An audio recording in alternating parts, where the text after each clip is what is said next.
What if one day you woke up to find that every trace of your existence had been erased? Your name, your face, your achievements, all gone as if you had never lived. This isn't science fiction. In ancient history, it was a very real punishment known as Damnatio Memoriae, or condemnation of memory. In ancient Rome, this was one of the most severe forms of punishment. Emperors, traitors, even entire families could be erased from records, monuments, and public memory. But what did it really mean to be condemned this way? How did it affect the people and societies involved? Let's uncover how Damnatio Memoriae evolved across cultures and ages, from ancient Egypt to today's digital world, and how this form of erasure still shapes how we view history. Our story starts in ancient Egypt in the 15th century BCE, a time when the Egyptian sun beat down on a kingdom filled with temples, statues, and monumental inscriptions. Imagine laborers under the scorching sun, not building monuments, but carefully chipping away at names and faces, erasing someone from history. One of the earliest examples of Damnatio Memoriae comes from Egypt around 1458 BCE, during the reign of Hatshepsut. Hatshepsut was a powerful female pharaoh who ruled as a king in her own right. Originally she was meant to rule temporarily as a regent for her young stepson Thutmose III, but soon she claimed full control. For over 20 years she ruled Egypt and left her mark on temples, monuments, and official inscriptions. But after Hatshepsut's death, Thutmose III attempted to erase her memory. He ordered her statues, images, and names chiseled away from monuments, replacing them with his father's and grandfather's names. The goal was clear: to make it seem as if she had never ruled at all, to make her story vanish from Egypt's memory. The act was both political and psychological, a way to strengthen Thutmose III's own legacy by erasing his predecessors. But Egypt was not the only ancient culture that practiced memory erasure. Across the Middle East in Mesopotamia, there's evidence of rulers erasing the names of their enemies as early as 3000 to 2000 BCE. In the city-state of Lagash, inscriptions refer to defeated enemies only as the Man of Umma. By removing their names, these ancient rulers attempted to strip their enemies of dignity, significance, and identity. And so the concept of erasing memory wasn't just about removing someone's physical existence. It was about wiping out their legacy, their story, and their impact on the world. But as we'll see, erasing memory was rarely a perfect solution. In trying to make people forget, history often finds a way to remember. Now let's move forward in time and across the Mediterranean to the Roman Empire, where Damnatio Memoriae would reach new levels of sophistication and political use. Ancient Rome was a city of grandeur, filled with towering statues, marble temples, and monuments dedicated to its leaders. Imagine walking through the Roman Forum surrounded by the faces of emperors and generals immortalized in stone. But something catches your eye. Some statues are headless, and names on inscriptions have been violently chiseled away. What could make people deface these symbols of power? In Rome, Damnatio Memoriae became a formal punishment. It wasn't just an act of revenge, it was a legal decree. The Senate held the authority to erase individuals from public memory. When a leader was condemned, statues were toppled, names were erased from records, and even images were defaced. But this act of erasure came with a twist. Sometimes trying to make someone disappear made them even more famous. One of the most extreme cases involved Emperor Geta, who was assassinated by his own brother, Caracalla, in 211 CE. Caracalla didn't just kill Geta, he wanted every trace of him erased. Coins, statues, and inscriptions of Geta were destroyed, and it even became illegal to say his name. People could face punishment, even death, just for mentioning him. But despite these efforts, coins bearing Geta's face continued to circulate for years, defying Caracalla's attempt to erase him. This created a strange paradox. The more they tried to erase Geta, the more people whispered his name in secret, keeping his memory alive. Rome's use of Damnatio Memoriae reveals an ironic twist. When people in power tried to erase someone, they often ended up highlighting that person even more. It was as if the gaps they left behind begged to be filled, inviting rumors, questions, and curiosity. Another one of the most infamous cases of this erasure involved Emperor Nero. Known for his tyranny, his cruelty, and the rumors of madness surrounding him, Nero's reign left a dark stain on Rome's history. After his death in 68 CE, the Senate condemned his memory through Damnatio Memoriae. Statues of Nero were toppled, his face removed from public spaces, and his name erased from inscriptions.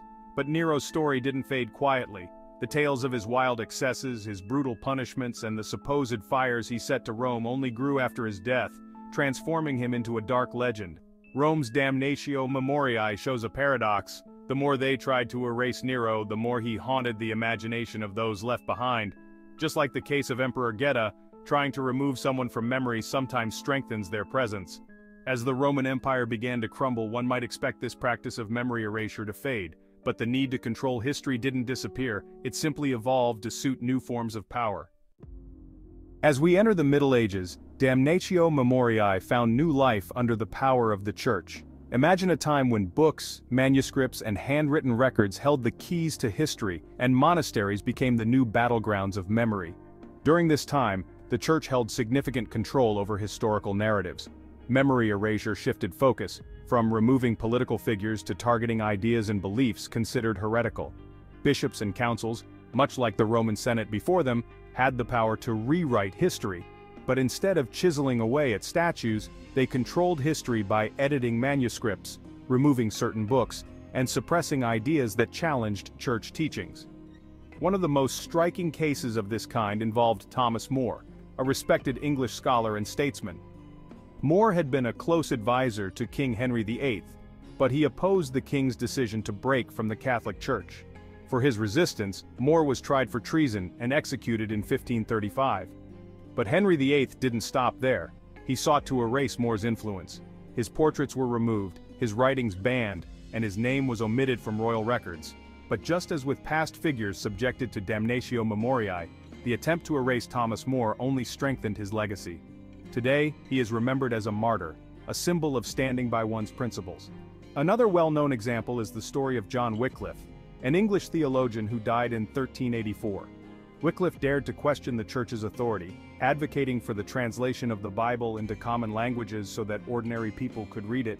He believed that the Bible, not the Church, should be the ultimate authority on religious matters. The Church saw this as a direct threat, and even after his death, they moved to condemn him further. In 1415, over 30 years after his death, the Council of Constance declared Wycliffe's Damnatio Memoriae. They ordered his works to be banned, and even his remains to be dug up and burned. But once again, this act of erasure had the opposite effect. Wycliffe's ideas didn't disappear, they spread. They influenced later reformers and contributed to the Protestant Reformation. By trying to erase Wycliffe, the Church had, in a way, helped preserve his influence. The paradox of Damnatio Memoriae, that trying to erase someone often makes them more memorable, remained true. As we move forward to the modern age, this practice of memory erasure took on new forms, adapting to revolutionary ideas and the rise of dictatorships. With the dawn of the modern age, methods of recording and preserving history advanced dramatically. Ironically, so did efforts to erase it. The French Revolution marked a new chapter in the practice of Damnatio Memoriae. Picture Paris in 1793. Revolutionary fervor fills the streets. Crowds tear down symbols of the monarchy, toppling statues of kings, defacing royal emblems, and renaming streets that once honored monarchs.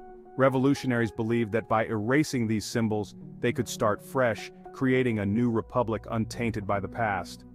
But in trying to erase the monarchy's memory, they risked losing valuable lessons from history and setting a precedent for future erasures. In Nazi Germany, Damnatio Memoriae took on chilling new dimensions. After Ernst Röhm, a close ally of Hitler, was executed, the regime tried to erase him from history.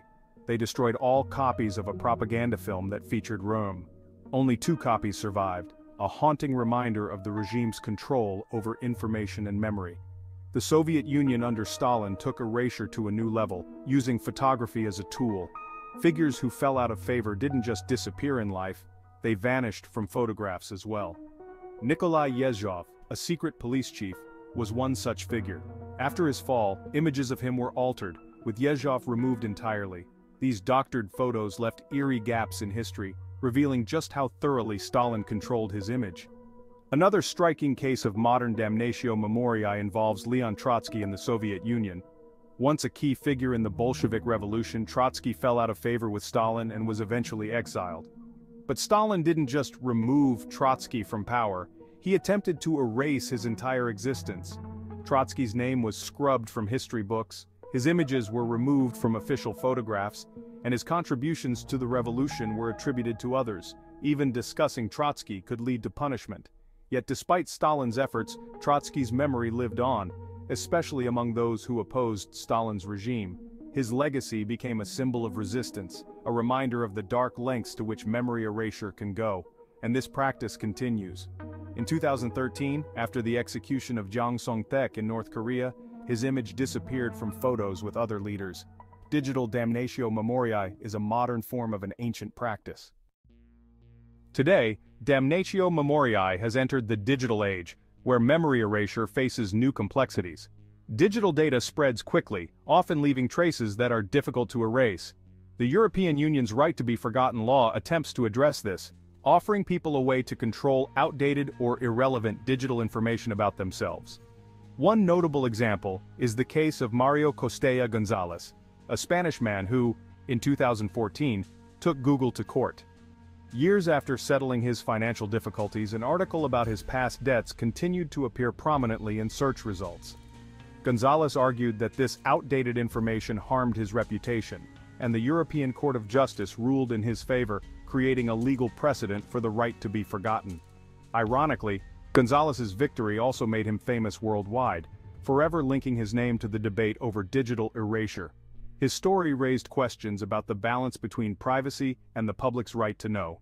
Although his past debts were removed from search engines, his attempt to disappear only highlighted the persistence of digital memory. Much like ancient attempts at damnatio memoriae, digital erasure today leaves gaps that may invite future historians to uncover hidden stories. How do we know about erased figures like Hatshepsut or Geta today? Here is where historians and archaeologists enter as detectives, piecing together fragmented stories from the past. Their process is part science, part mystery solving, and often a race against time to reclaim memories nearly lost. Archaeologists uncover hidden histories by examining statues, inscriptions, coins, and altered records. Imagine, for instance, finding a statue with its face chiseled off. To the untrained eye, it might look like vandalism, but to an archaeologist, it's a clue, an indication that this figure was once significant enough to be erased. One famous example is the Roman Emperor Domitian, whose legacy was condemned. Scholars found statues with missing heads and inscriptions carefully altered to erase his name. Piecing together his story meant examining every clue left behind, from coins to decrees, that hinted at his impact, even when erased. Egyptologists also used detective methods to uncover ancient effacements. For instance, in Hatshepsut's case, her face and titles were erased from many monuments, but traces remained. Carvings hidden beneath later inscriptions revealed her name, and fragments of statues buried in temple ruins showed her face. These artifacts became like puzzle pieces, allowing researchers to reconstruct her story. And it's not just physical clues. Technology now helps historians to read erased texts through methods like multispectral imaging, which reveals faded or scraped-off writing invisible to the naked eye.